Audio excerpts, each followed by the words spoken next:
What's up, guys? Thanks for tuning in. We're just wrapping up our stay at James M. Robb Colorado State Park Island Acres section in Palisade, Colorado. That's a mouthful. Yes, it is.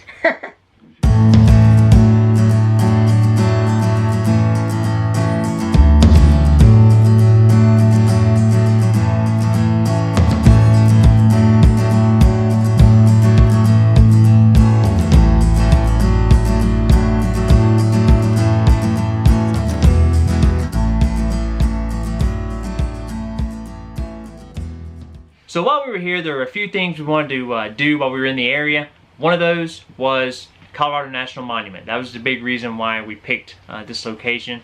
So there's actually a campground inside Colorado National Monument that we looked at staying at. We started reading some reviews, and there are some low tunnels that you have to go through. The tunnels themselves in the middle are not low, but they're very low on the sides. They're like 10-8 on the sides. But they're almost 16 in the middle. So not a problem as long as you stay in the middle of the tunnel. The problem is some of those tunnels go around the corner, so it's kind of a blind corner as you go through the tunnel. So not something we wanted to tackle with the fifth wheel. Yeah. Just weren't comfortable with it. And after driving through the campground, which we will show you guys here in just a few minutes, we're really glad we didn't tackle it because there's some very, very small sites.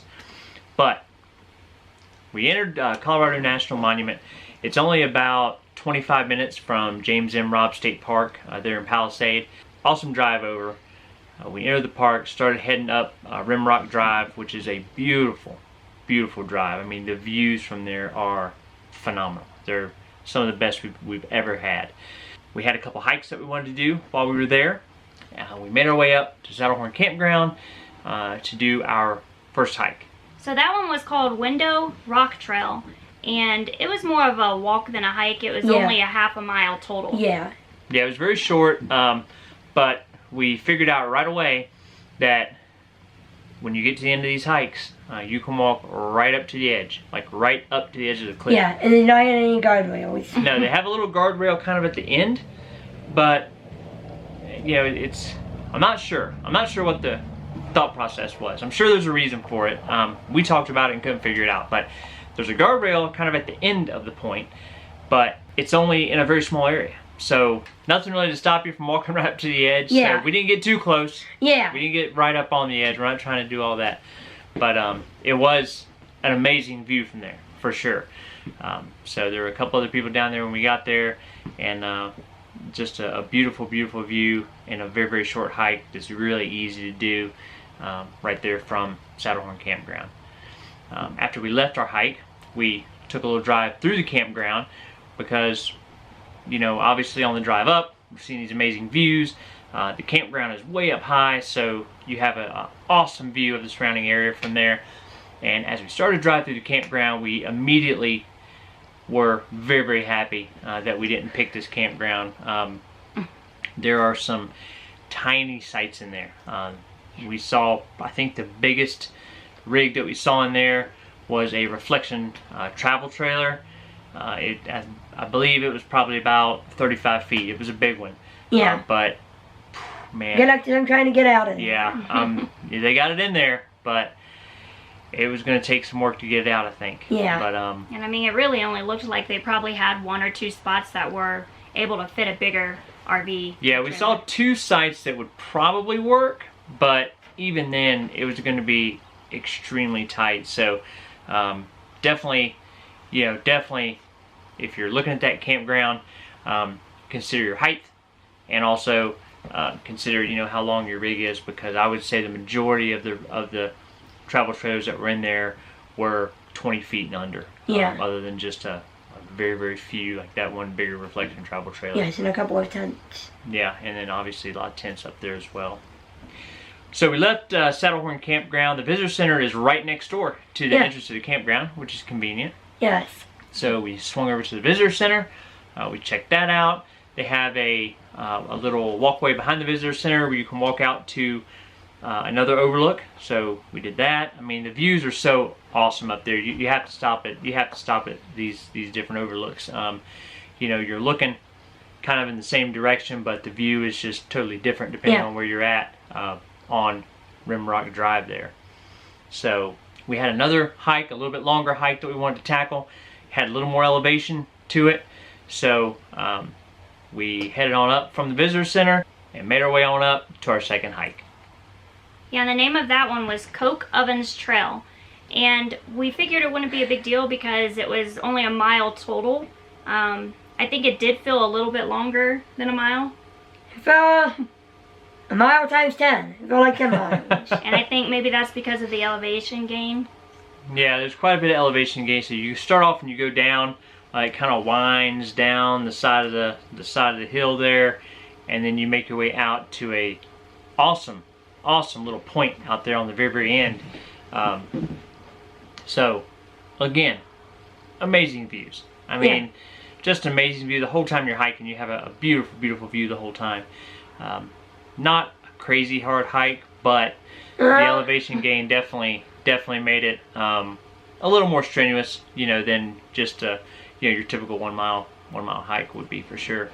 So, I want to consider that hike very kid-friendly, and this is coming from a kid. And it was very, I know I probably said this about almost every hike, but that was really hard.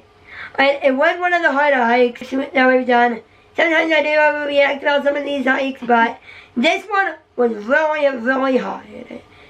But Dylan took some breaks on some of the cool rock overlook areas, and he did really well with it, and it was a pretty cool hike. Yep, and I have my hiking stick. Yep, so awesome hike. So we made it through all that. If you enter the Fruita entrance of Colorado National Monument and take Rimrock Trail all the way through, you come out, you'll end up out by Grand Junction, which was perfect because that was the direction that our campground was. So we continued up Rimrock Drive and came out by Grand Junction, and then just made our way on back down to James M. Robb State Park down there. But I mean, a beautiful drive, and Colorado National Monument is definitely pretty high up as far as scenic drives go, for sure. It was amazing. Another thing that we wanted to take care of while we were there was a little bit of maintenance on the truck. Being just outside Grand Junction gives you access to a lot of amenities, a lot of stores, a lot of places to eat if that's what you want to do, different restaurants. Yes. It also gives you access to a Firestone Tire Center. So we had our tires put on back in Texas. We put about 2,500 miles on them, and we were getting a little bit of uneven tire wear on the front, so I wanted to get them rotated, get the alignment checked. So super convenient, shooting to Grand Junction, having to take care of that for us while we were there. So that was very convenient. Another thing that was pretty neat about this particular state park, there are 2 stocked fishing ponds there. Yes, not one but 2. And I was super excited to fish in them.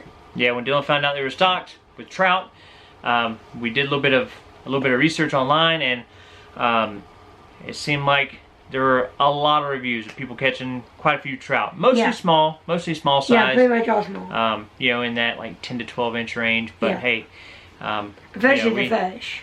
We haven't been fishing in a while, so we definitely want to give that a try while we were there. And we took an evening walk down there. It was cold. It was pretty cold. The wind was blowing. Yep. But we caught. The bite wasn't cold, was it? No. The bite was hot.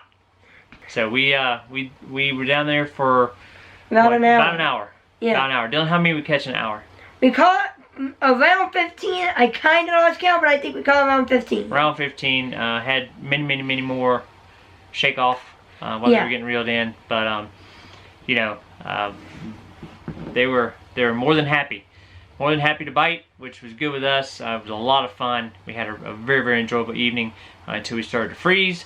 So, early in the afternoon, it was nice and warm. We really ran the gamut with temperatures while we were there. We went from around 70 degrees, a little over 70 degrees during the day. And then, boy, as soon as that sun got down, and especially as soon as it went down behind the mountain over there and there's no more sunshine, man, that temperature dropped fast. Yeah. Really fast. And the wind picked up, so we were freezing, but the bite was too good to leave. So we stayed as long as we could. Yes. And another thing we like to take advantage of is trying out new disc golf courses. So we found one in the area. Dylan's a big fan. We found one in the area and played a little disc golf. Yep. Very nice disc golf course. Runs right along the Colorado River, which was very cool. So went and took advantage of that. It's so much fun, playing disc golf in general, but getting to play at all these different courses and different type terrains and layouts. This course did not have a whole lot of elevation and a bunch of up and down the hills and everything. It was more of a flat course, but there were some trees on it, so very, very fun course, and we really enjoyed that. Yeah. So James M. Robb State Park, there's the Island Acres section. A lot of the reviews online complain about the road noise. There are a couple different loops. There is a loop that's really, really close to the road. The loop we were in is one loop away from the road, so we didn't really have an issue with the road noise. There were a tremendous amount of reviews that did. It was a full hookup site, which was awesome. Anytime we can get a full hookup site in a state park, that's a big plus. Yep. It is close to the road, and there is some road noise. If you're sitting there and with no AC running and your windows open, you can hear the road, but it's not incredibly loud. So the road noise was really no issue for us. We didn't have a problem with it. So the next spot that we wanted to go visit was Black Canyon of the Gunnison. That we were going to hit that on our way down to New Mexico. So we found an RV park in the area in Montrose. So Montrose, Colorado, Riverbend RV Park and Cabins. Excellent reviews on Campendium. So we booked that online. Really nice spot. Really nice spot. Again, right along the river. So you have access to stores very, very close. The owners there were super friendly, getting us, helping get back to our spot and making sure we knew what was around to take advantage of. They have a lake just outside, literally like right outside the fence. Yeah, you can walk there if you want. Yeah, you can walk there. But a beautiful little lake, super clear water, just a beautiful area, and we really enjoyed our stay there. We were in Site 2. Probably, if we had our options, we probably wouldn't pick Site 2 again. It's right by. It's a gated entrance, so it's like a sliding gate. So the gate's kind of loud when it opens a little bit. So we had, and it was literally right outside our RV, right there in Site 2. We were the very first site inside the gate. So, probably wouldn't pick that site. That gate, it was a little loud, but beyond that, it was a really great spot. Park was very well kept up, so it was a really nice place, and we enjoyed staying a couple days there and heading over to Black Canyon of the Gunnison. Yeah, it was only about a 30-minute drive there. Yeah, so again, very, very close. Access to Black Canyon of the Gunnison was great. We knew that only the South Rim Drive up to the Visitor Center, up to Gunnison Point, that's all that was open, but we were so close that we definitely wanted to take a drive over and see what it was all about, and very, very glad we did. We went on up, pulled off at the first overlook that you come to there, and man, the view was phenomenal. The views that we have had in Colorado have been just amazing. It's definitely, I thought we had a lot of great views when we were in Montana, and you do, but man, it's been awesome up here for sure. Just everywhere we've been, just phenomenal views, and Black Canyon of the Gunnison, no exception. So we drove up, hopped off at the first overlook, checked that out, and then we wanted to head on up to the Visitor Center. So we got to the Visitor Center, and we realized that they have like a boardwalk that goes down behind the Visitor Center out to Gunnison Point, and there's a little observation area out there, so you can walk all the way out to the tip of Gunnison Point there, and just, man, phenomenal. Yeah, it was amazing. We actually have put Black Canyon of the Gunnison on the list to go back and visit at a time of year when everything's open, because I would love to see the rest of that park. That little section there up to Gunnison Point, the Visitor Center, their display area was closed, but the gift shop was open. So that's going to wrap up our time in Colorado for now. As we make our way south to a brand new state for us, New Mexico.